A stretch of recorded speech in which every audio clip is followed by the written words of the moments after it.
Hello, everyone. Welcome to Conversations with Sekani, a podcast for people in their 20s who are trying to figure out life and not get lost along the way.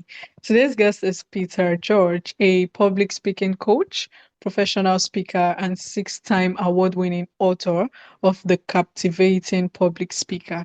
What's remarkable about Peter's journey is that it began with something many people would see as a limitation. Growing up with both a lisp and a stutter, he spent years avoiding communication altogether. But through coaching and persistence, he transformed that challenge into one of his greatest strengths. Today, Peter has trained more than 120,000 professionals over the country, helping leaders, entrepreneurs, and professionals become more confident, engaging, and impactful communicators. He's also the creator of the AMPD framework and the host of the Public Speaking with Peter George podcast. Peter, welcome to Conversations with Sekani. It's a pleasure to have you on.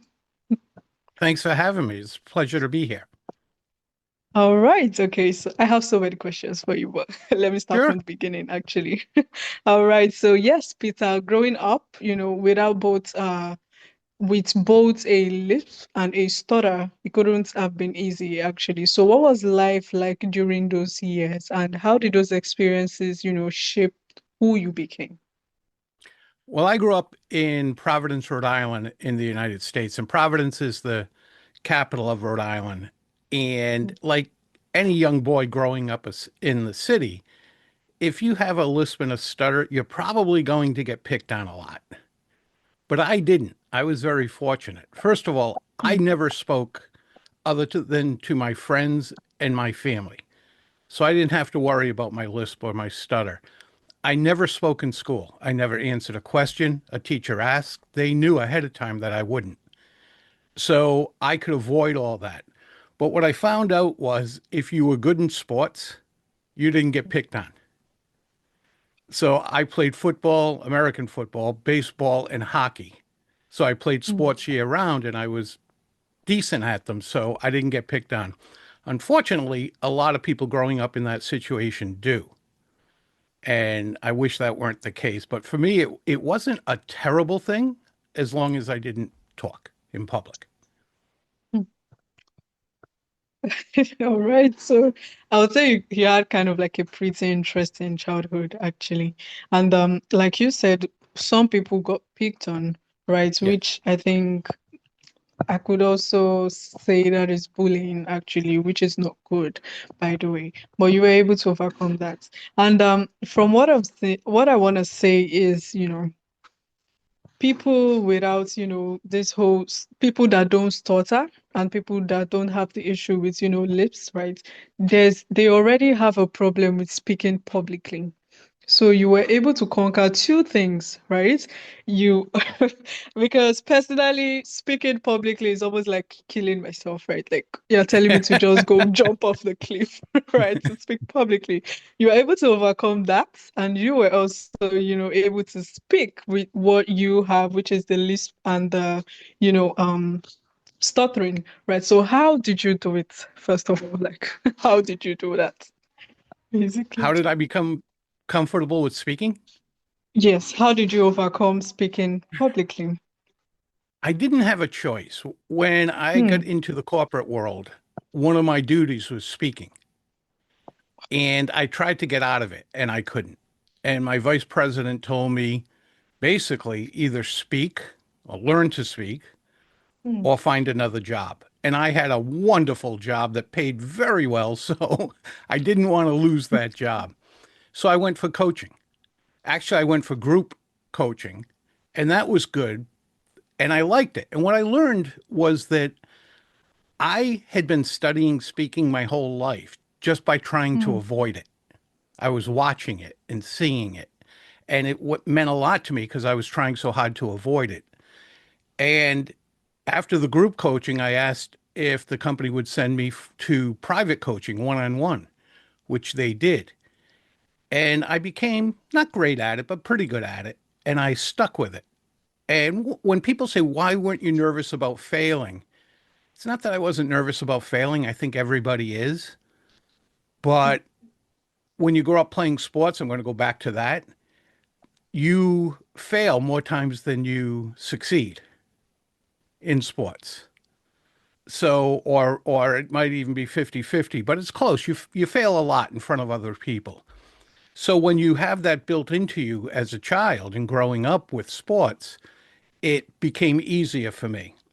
And then when I left the corporate world and went out on my own, my wife, who was my business partner and is also an accountant, kept noticing every time I went out and spoke, we got more revenue.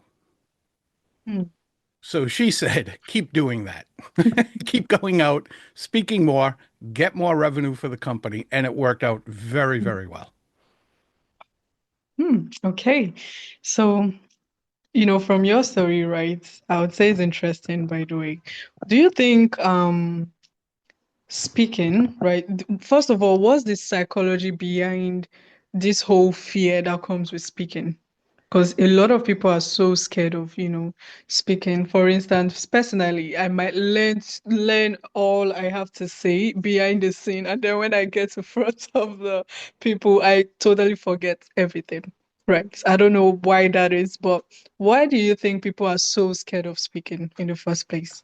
Well, I'm going to address two things here. You forget because you're supposed to forget. Hmm.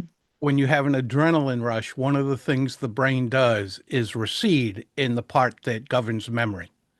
So that's supposed to happen. It's not a helpful thing, but it's really supposed to happen. It happens to you, it happens to me, it happens to all of us. I don't know any time I've ever given a talk where I didn't sit down afterwards and go, "Oh God, I can't believe I forgot that." You do. It's just part of the human condition. And that's why as soon as you're done, you remember what you didn't say Hmm. because it comes back after the adrenaline rush. So they say public speaking is the number one fear in the world. I don't agree with that. And most studies don't agree with that either. I think that Hmm. gets overhyped. It's right up there, but it actually comes behind spiders, clowns, and snakes. Hmm. So, I tell people if you're clinically afraid, that's different. That's for a therapist to help you with. But if you're just nervous, that's normal. And I think more of us are afraid of failing or looking bad than we are of getting up and speaking. But as soon as that Hmm. adrenaline hits us, we sweat, our heart feels like it's going to jump out of our chest, our blood pressure goes up. If you're light skinned, you can see and this happens on me all the time, you can see the blood come up through my throat into my cheeks. So that's supposed to happen. It's adrenaline.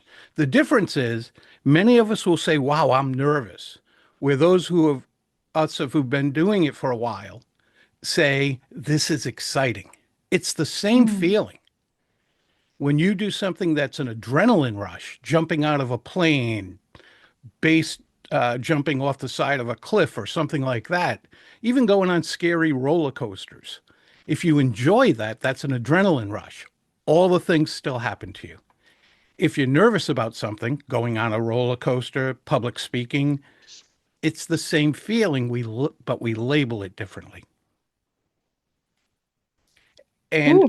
I'm also a believer that confidence comes from competence. Most of us were never taught how to get up and speak in front of people. We think if we know our subject matter, we should be able to just get up there and speak. And that's not the case. There's an actual system to do this. And most of us aren't taught that. So we go up there without confidence because we're not competent in what we're doing. Ooh. All right. One would think, like, I mean, talking with you, right? I'll just assume, I mean, you're talented. It's what you do, right? You have the talent when it comes to this. But, finding out that I mean, you also have those feelings too, right? You get Sure. anxious and it shows that, I can do it too, right? Anyone can do it, right? Anybody could, do public speaking. You just have to, learn, right? And also put yourself out there. basically. Wow. Okay. So in today's world of like social media and should I say short attention spans, right? What separates a truly memorable speaker from someone who is just simply sharing information? Those of us who share information are not connecting with the audience. We Mm, can keep someone's attention for 30 minutes, an hour, 90 minutes. It's not difficult to do. But the problem is, most of us get up there and just stand there and give facts. I call them nuts and bolts, right? They're mm, just nuts and bolts that we just keep pouring on people. And people aren't receptive to that and they can't retain it. People only remember about 10% of a presentation. And when you just keep giving facts and facts and facts, they don't retain it at all and they're not interested.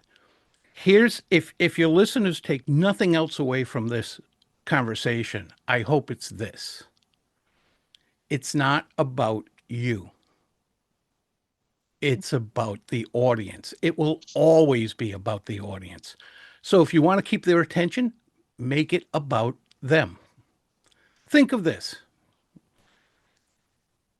All your listeners most likely have been out on a date. mm, Was there a second date if the other person did nothing but sit there and talk about themselves all night? All right, if I said, let me tell you more about me, and here's another thing about mm. me, and here's some more things about me, you'd be saying, when is this night going to end? And I will And never see this guy again. All right, that's just the way mm, life is. And they make fun of that in movies and television shows that those things happen. Yet we get up and we talk about us and we talk about nuts and bolts, nothing that interests the listener. mm, When we make it about them and how they're going to be how they're going to benefit, and even more importantly, how they're going to be transformed, how they're going to leave differently than when they came in. It's not just more information, but maybe what they're going to do with that information, or how they can implement that information. They've got to be transformed. If we don't transform them, they know very soon that they're going to walk out the same way, and this was a waste of their time. That's when mm, the telephones come out, the phones come out, and they start texting or whatever, or just closing their eyes and daydreaming. That's when we lose them.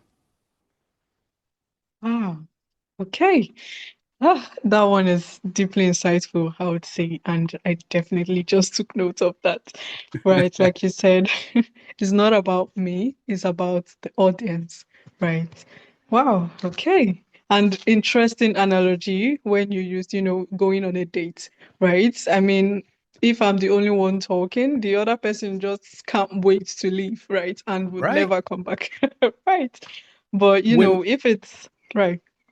when we're talking to an audience, Mm, it's supposed to be a two-way conversation. Now, they might exactly. not be able to open their mouths and actually speak, Speak. but if we can get a conversation going in our minds Mm, and we know what they're answering by the looks on their face and the like, now we have a conversation going. And when people say, oh, I have to give a presentation, we start thinking of all these things. Oh, I've got to have slides. I've got to stand up in front of people. I got to do this. I got to do that. Unfortunately, that's the connotation presentation has. But if we say just have a conversation and make it about them, again, let's mm, say I was lucky enough to get a second date with you. I'd know a little bit more about you and I'd go, cool. Now that I know about her, let me do this and let me do this that will please her and ask her questions about herself and all. And she'll just think I'm the most wonderful second date there is. mm, And that's what we want to do with an audience. We do this in life all the time and we just do it naturally.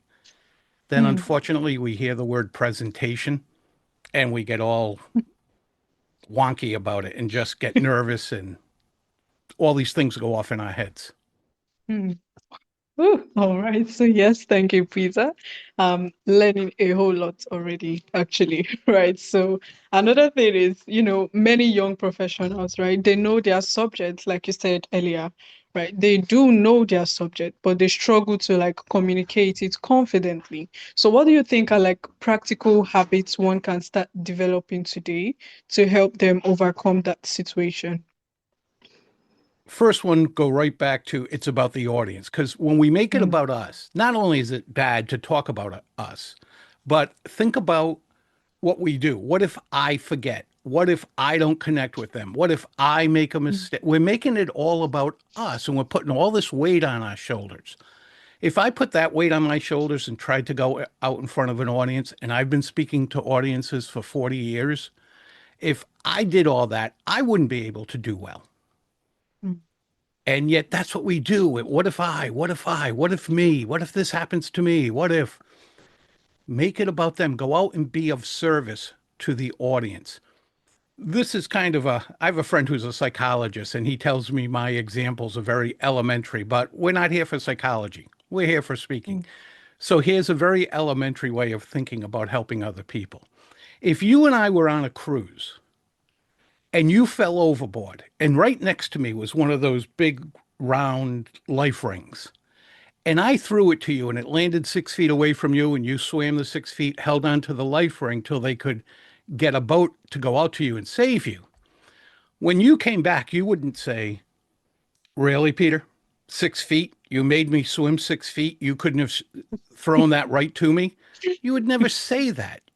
mm, So when we go out and help an audience, we transform an audience, we serve an audience. We don't have to be perfect. We're never going to be perfect. So don't worry about being perfect. It's never, ever going to happen. Just be concerned with helping the audience. And that makes a Ooh, difference. yes, exactly. Wow. So yes, thank you, Peter. And like you said, don't worry about, being perfect, right? You don't have to be perfect.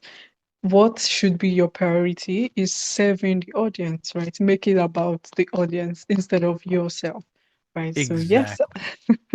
Wow. Okay. So, as a communicator, right, what do you think are like the importance of, having a very good communication skill, right? And, what is the importance when it comes to someone trying to build a career, a business, or become a leader? It's extremely important, so much so that we Mm, overlook it. And then we try to figure out what's going wrong. And we never mm, want to look at public speaking because our public speaking skills because we're going, oh, I don't want to be, that scares me. I don't want to be better at that. Let me try mm, to differentiate myself against my competitors, against my coworkers. And we want to differentiate ourselves, stand out so our bosses see how great we are. And if you want to do that, become a more effective public speaker. That's not just having the guts to speak, it's knowing how to do it.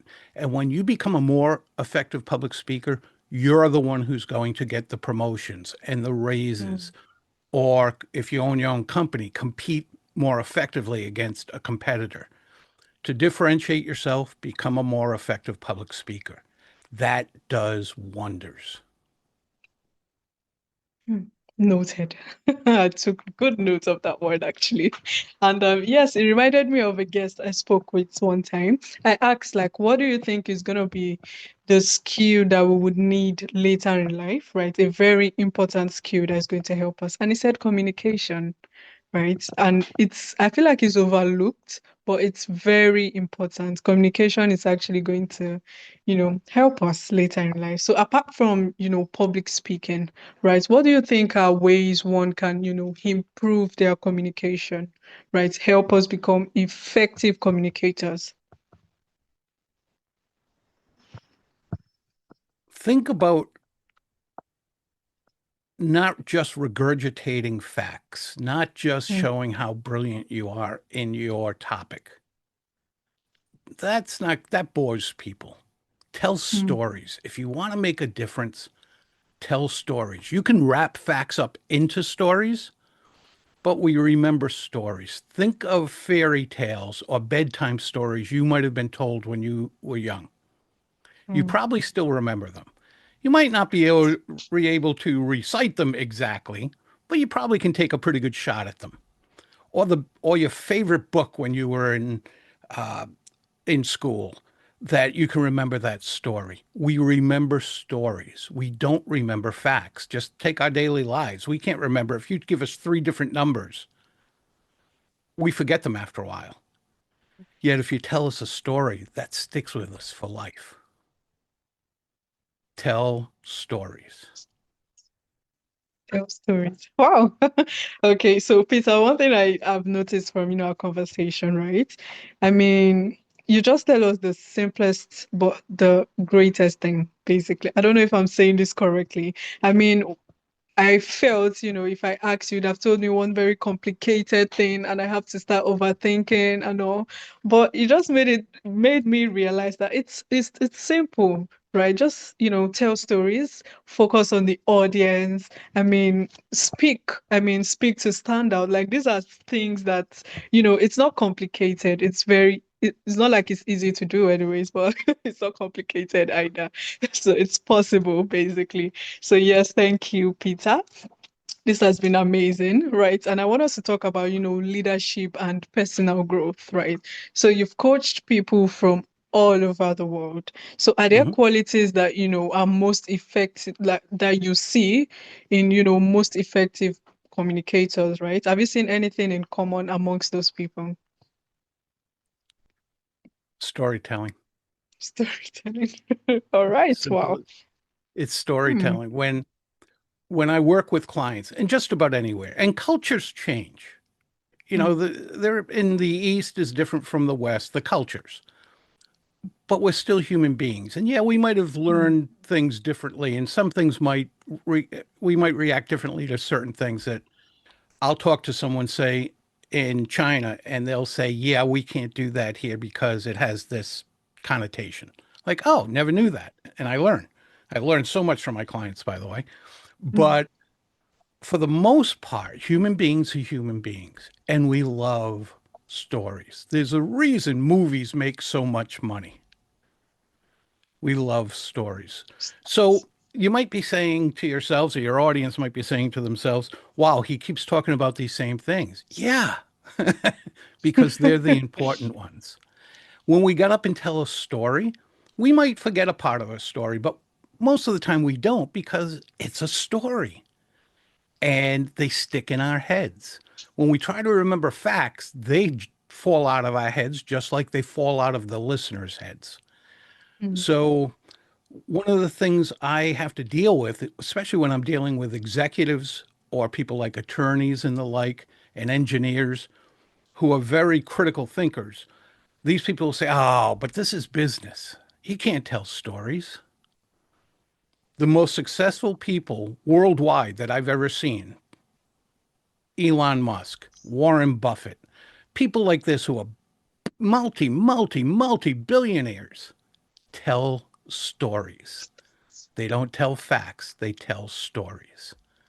If you want to make yourself feel better and make the listener, whether it's one person across a desk, 12 people in a conference room, or 1,000 people in an auditorium, if you want to connect and be more effective, tell stories that matter, by Because the way. people.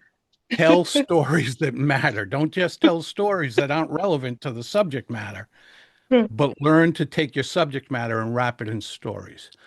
Hmm. If you want a little, or an anecdote, the difference between the two is a story has conflict. Think of any story you like, any movie you like. There's conflict in there. Who's going to be saved? How are they going to be saved? Who broke up? How are they going to get back together? There's conflict. Or it can be an anecdote, which often is a small story that doesn't necessarily have conflict. And I'll give you something that's pertinent to all that we've been speaking about. And it happened to me probably 10 or 12 years ago. I was out in California for one of my clients' events, conference. And as I was getting coffee one morning, a gentleman next to me said to me, he says, I don't need you, Hmm. which I thought, that's an odd way to greet someone. And I said, excuse me, I'm not sure what you're saying. He said, I don't need you. Hmm. And I'm like, you've got me at a loss. Could you explain what you mean? He said, well, I see on your name tag, you're a public speaking coach. And I say, yes, I am. And he says, I don't need you. I know what I'm talking about, and I have the guts to get up and do it. And I said, that's Oh, great. That's fantastic. All I want to do at this time is take my coffee and go sit somewhere and get ready for their keynote speaker. mm, When I was in the corporate world, I worked for a Japanese company, mm, and you pick up some words here and there. And did you know that the Japanese have a word when you know what you want to say and you have the guts to get up and do it? They have a word for that. mm. Do you know what the word is? No. Karaoke. Ooh. Think about what karaoke is, right? You know what you want to sing and you got the guts to get up there and sing it. Let's sing Karaoke for the most part is bad. Most of us can't sing that well, especially after we've had a few drinks. And you're only good if the audience has had a few drinks. But sometimes it's the person who can knock it out of the park, who can really make it work. But most of us aren't that good at it. it. And when we just know what we want to say and have the guts to get up there and do it, and don't take things like serving the audience and telling stories and connecting with them, then we just getting up there and vomiting information on them. And that's not a good thing. So where this gentleman thought he was awesome, maybe he is, but most of us who get up and just tell facts and have the guts to do it, we're caring more about ourselves and aren't I cool? I'm up here speaking. Mm. And that's not the way to serve an audience. All right, karaoke. Okay. I never knew that was the meaning of karaoke, by the way. Oh, Oh, all right. I'm being a little silly, a little facetious with it, but karaoke is getting up there and singing to Singing. music. So, but I make a joke that, hey, if you got the guts to get up there and you know what you want to say, that's karaoke, and Singing. karaoke usually is bad. And that's the fun of karaoke. But if an audience came here to be helped, that's not fun. Okay. Right. Ooh, okay, so yes, thank you for that one. Right, and finally, I want you to talk to someone out there, right? For every young person listening today. I know you mentioned it already at the beginning, right? But if you wanted them to remember one lesson from this conversation, what would you want them to be? Just make it about them, the audience, all the time. Mm, And, for young people, it's great dating advice too. Make, right. Make it about them. There's a reason it works on a date, and mm, there's a reason it works when we're speaking to an audience, right? They go there to get information, to be happy, to be have a good time, whatever. Make it about them. Be of service to them, and you'd be amazed how much better you feel getting up in front of others. make it about them. All right. So yes, thank you, Rita. This has been amazing, honestly. I learned a lot, right? There was no moment where, I was distracted. That just shows how great of a speaker you are. I listened Thank you. throughout and I learned a lot. Right. And yes, it brings me to the final segment of my podcast. I call it the rapid fire segment. You could either answer with a word or a phrase starting now. So what is one word that describes your 20s? My 20s, Yes. interesting. Okay. All right. So would you prefer coffee or tea? Tea. I drink tea Hmm. all day long. Okay. So what is a book every young adult should read? How to Win Friends and Influence People by Dale Carnegie. Hmm. And that's all Need about to take making it notes. about the other person. All right. Having friends. Sorry, can you say that again? Um, Now it went right out of my head. How to make friends and influence And people. influence people. How to make friends and influence people. Okay, Yeah, noted. by Dale Carnegie, who's considered the grandfather of public speaking. So it all Hmm. works out. Okay, all right. And what would you define confidence in one word? Competence. Hmm. When you know what you're And doing, it's easy to be confident. okay, all right. And finally, what does success mean to you today? Freedom. Hmm. Oh, okay, freedom. Right. So yes, thank you, Peter. This has been amazing, like I said. And finally, before you go, where can, listeners get to learn more about you and also connect with you? They can go to my website, and that will talk about my book and my services and things that they can actually get for free on my website Hmm. as well. Peter George publicspeaking.com. All right, petergeorgepublicspeaking.com. And I'll put the link in the show notes, right? So it's easily accessible for listeners. And to my listeners, I want to say thanks for tuning in to Conversations with Sekani. If this episode sparked something in you, just as it did in me, make sure to share to someone who you think might need it. And also subscribe so you don't miss out on new episodes. Once again, thank you, Peter George, to have a wonderful day ahead of you. Thank you for having me. It's been a pleasure. You're welcome.